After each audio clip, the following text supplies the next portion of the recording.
será que somos todos filhos de Deus?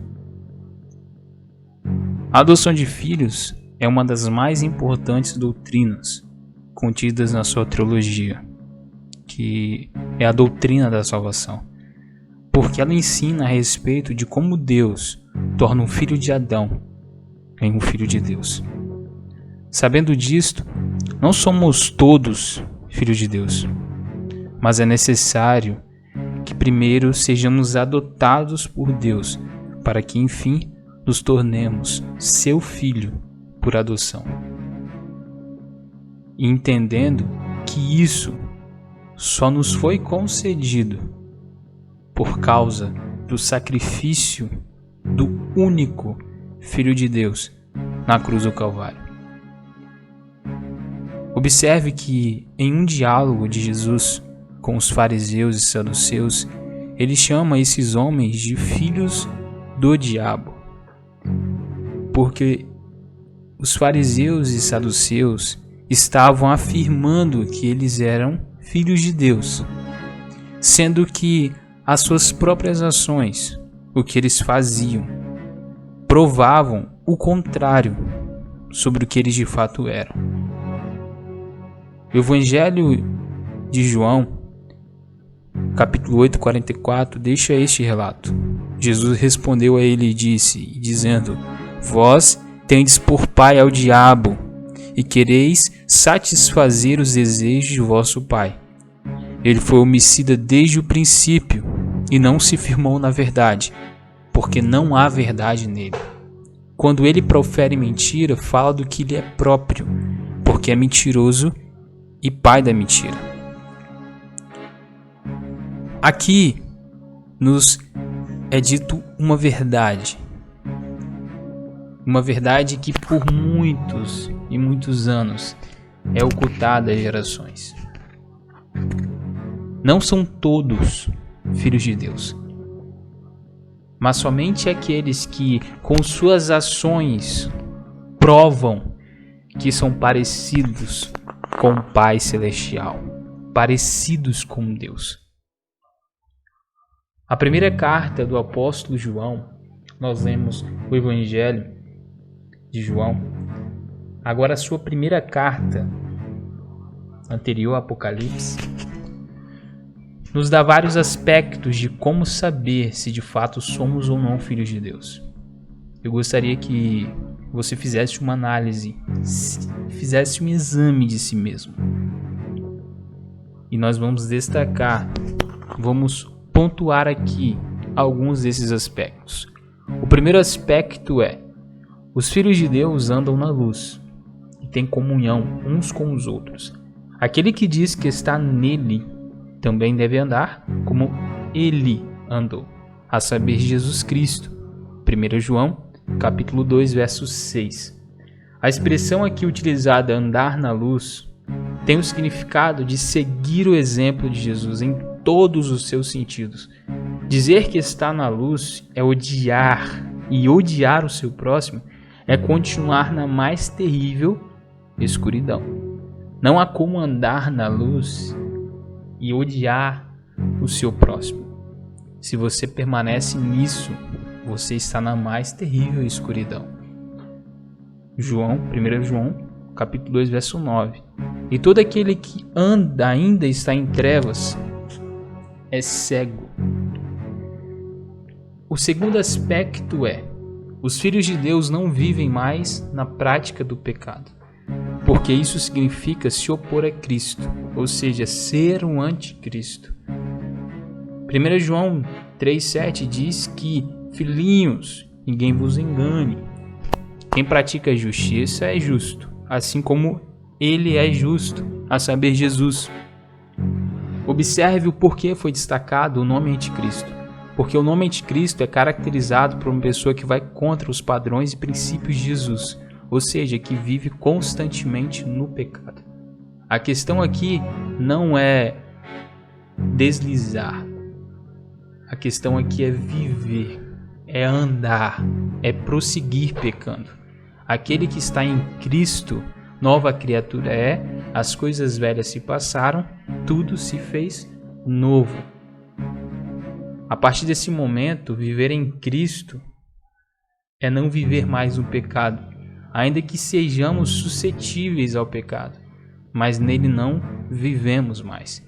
Por isso, quem vive nesta prática não é filho de Deus, porque o diabo permanece no pecado desde um princípio, e Jesus veio para acabar com o pecado, dando um final a todo esse mal. 1 João 3,8. O terceiro aspecto é: os filhos de Deus são reconhecidos porque praticam a justiça e amam ao seu próximo com o amor de Deus. 1 João 3,10. Nisto são manifestos os filhos de Deus e os filhos do diabo. Qualquer que não pratica justiça e não ama seu irmão não é de Deus. Isso tem que ficar bem claro para o nosso entendimento. Vou destacar aqui que um dos atributos mais importantes de Deus é a justiça. A justiça consiste em odiar o mal e amar o bem. Todo filho de Deus odeia quando a injustiça é praticada. Todo filho de Deus tem fome e sede de justiça. Por isso são bem-aventurados e por isso vive debaixo da justiça. Mas é preciso deixar claro que odiar a injustiça praticada é diferente que odiar quem a praticou. O amor de Deus nos foi revelado porque Ele nos amou com um amor que nos contemplava na essência do que somos como criaturas, porque nos amou sendo nós ainda pecadores. Aqui vem a verdade. Odiar a injustiça não significa odiar quem a pratica, porque a sua justiça seria satisfeita com a morte do seu único filho. E isso é a chamada graça de Deus. O que recebemos de graça, nós transmitimos de graça. De graça recebestes, de graça dai. Nós recebemos esse amor e por esse amor nós amamos. Nós temos que amar assim como Jesus amou. Jesus, no Sermão da Montanha, disse: amem os seus inimigos e orem pelos que perseguem vocês, para que vocês se tornem filhos do Pai de vocês, que está no céu. Porque Ele faz com que o sol brilhe sobre os bons e sobre os maus, e dá chuva tanto para os que fazem o bem, como para os que praticam o mal. Mateus capítulo 5, versos 44 e 45. Dizendo aqui que o amor com que devemos amar o nosso próximo é sem procurar nele algo para amar, mas amar como Deus nos amou através do seu Filho Jesus. O quarto aspecto é: os filhos de Deus, se for preciso, dará sua própria vida pelo seu irmão. Quem, pois, tiver bens do mundo e vendo seu irmão necessitado, lhe cerrar as suas entranhas, como estará nele o amor de Deus? 1 João capítulo 3, verso 17. Jesus é o maior exemplo do amor verdadeiro, porque Ele deu a sua própria vida por pessoas que eram os seus inimigos. E nos nossos dias, até fala-se do amor ao próximo, correto? Mas não se vê na prática esse amor. Afirmar que é filho de Deus não é difícil. Agora, demonstrar isso com ações é que o evidenciará se você é, de fato, filho de Deus. Como pode alguém afirmar que é filho de Deus e, mesmo possuindo muitos bens materiais, vendo uma pessoa necessitada e mesmo assim não estender a sua mão para ajudá-la? Como pode dizer que é filho de Deus se não possui amor em seu coração? Isso é engano. A maior prova do amor para com Deus e o próximo é estar pronto a dar a própria vida pelo seu irmão, porque foi assim que Deus nos amou. Quinto e último aspecto: os filhos de Deus guardam os mandamentos do seu Pai, e o seu mandamento é este: que creamos no nome de seu Filho Jesus Cristo e nós amemos uns aos outros, segundo o seu mandamento. 1 João 3,23. Os filhos de Deus têm a liberdade de chegarem próximo de seu Pai quando quiserem, tanto para que conversem com Ele quanto para pedir algo. Mas essa liberdade só é dada aos filhos de Deus, porque eles sabem que seu Pai exige deles que primeiro o obedeçam, para terem a ousadia e a confiança de entrarem em sua presença. Os filhos de Deus sabem que seu Pai odeia o pecado. E por esse motivo ele corrige a todos quanto ele tem por filhos, como lemos em Hebreus capítulo 12, verso 6. Então saiba que se há correção da parte de Deus sobre você, isso é uma prova irrefutável que Deus é de fato o seu Pai. Mas se não está havendo correção e você continua a praticar o pecado, indubitavelmente seu pai é o diabo. Deus o Pai diz que aqueles que o obedecem aos seus mandamentos, esse é o que o ama. Evangelho de João, capítulo 14, verso 23. Para Deus dizer eu te amo sem obediência não significa nada. A obediência para Deus é a maior prova de amor de seus filhos.